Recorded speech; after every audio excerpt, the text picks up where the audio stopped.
मुस्लिम समाज की जो आने वाली युवा पीढ़ी है, जो ये युवा हमारे सामने बैठे हैं, ये गर्व से कहेंगे कि हमारे हितों की रक्षा करने का काम किसी ने किया तो वर्तमान के यशस्वी प्रधानमंत्री नरेंद्र मोदी जी ने किया।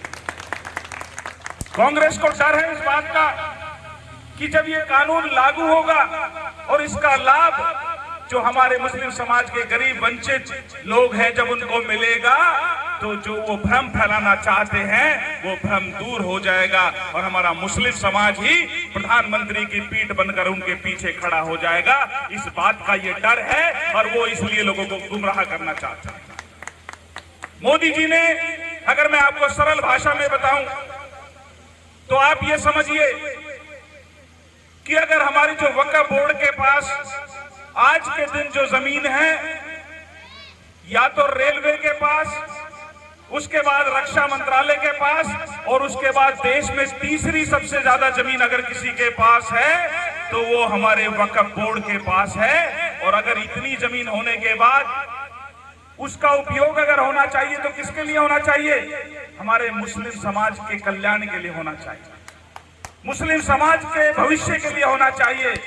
लेकिन आप जानकर हैरान रह जाएंगे कि किस प्रकार की योजना के साथ कांग्रेस और उनके साथ मिले और ओवैसी जैसे लोगों ने अपने स्वार्थ के लिए हमारे मुस्लिम भाइयों के भावनाओं के साथ खिलवाड़ किया और उनके हक को अपनी निजी संपत्ति मानकर इस्तेमाल किया। ये संशोधन मोदी जी देश के इस बिल के अंदर लेके आए। आज से पहले तकरीबन 9.25 लाख एकड़ जमीन हमारी वक्फ बोर्ड के पास है और आप जानकर हैरान हो जाएंगे कि उस जमीन की देख रेख करने के लिए 32 राज्यों के अंदर केवल 200 लोग हैं। आप सोचिए, एक परिवार अगर जिसकी 5 एकड़ जमीन होती है उसको संभालने के लिए भी पूरा परिवार लगता है और 9.25 लाख एकड़ जमीन को संभालने के लिए केवल 200 लोग। वो 200 लोग कोई और नहीं, एक गरीब परिवार का मुसलमान नहीं, वो देश की सत्ता में बैठे कांग्रेस के नेता और ओवैसी जैसे लोग हैं जो अपने स्वार्थों के लिए अपने नाम, वक्फ बोर्ड का नाम और जमीन अपने लिए इस्तेमाल करते हैं। ये देश को जानना चाहिए, हमारे मुस्लिम भाई और बहनों को जानना चाहिए।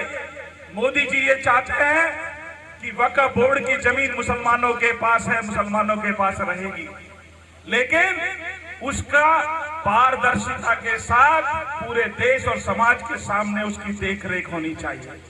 मोदी जी ये चाहते हैं, वक्फ का मतलब होता है दान और हम सब ये जानते हैं दान स्वेच्छा से किया जाता है, अपनी चीज का किया जाता है। ऐसा नहीं कि जमीन लोकेश की और दान मैं कर दूं। ऐसा कभी हो सकता है क्या? आज से पहले ऐसा हुआ है। इसलिए प्रधानमंत्री जी ने कहा है कि वक्फ की जो जमीन है उसका पूरी समीक्षा होनी चाहिए।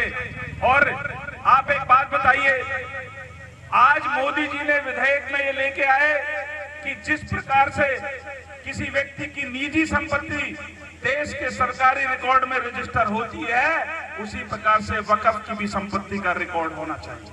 होना चाहिए, नहीं होना चाहिए? मेरे मुस्लिम भाई इस बात से सहमत हैं?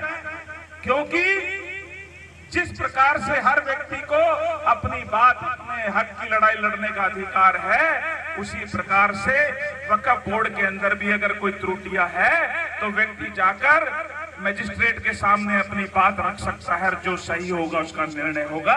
ये विधेयक के अंदर परिवर्तन आया है, ये पारदर्शिता है और जिसका जो हक है वो उसको मिलना चाहिए। दूसरी जो चीज है कि महिलाओं की भागीदारी, अब कागजों में नाम लिखने के लिए महिला की भागीदारी हो उसका कोई अर्थ नहीं होता। भागीदारी उसका होना चाहिए जो उस हक के असली हकदार है। गरीब परिवार की महिला उस बोर्ड के अंदर होनी चाहिए ताकि अगर वो अपने हक की लड़ाई में कोई गलती हो तो उसको ठीक करा सके। दूसरा, कांग्रेस ने कहा कि भारतीय जनता पार्टी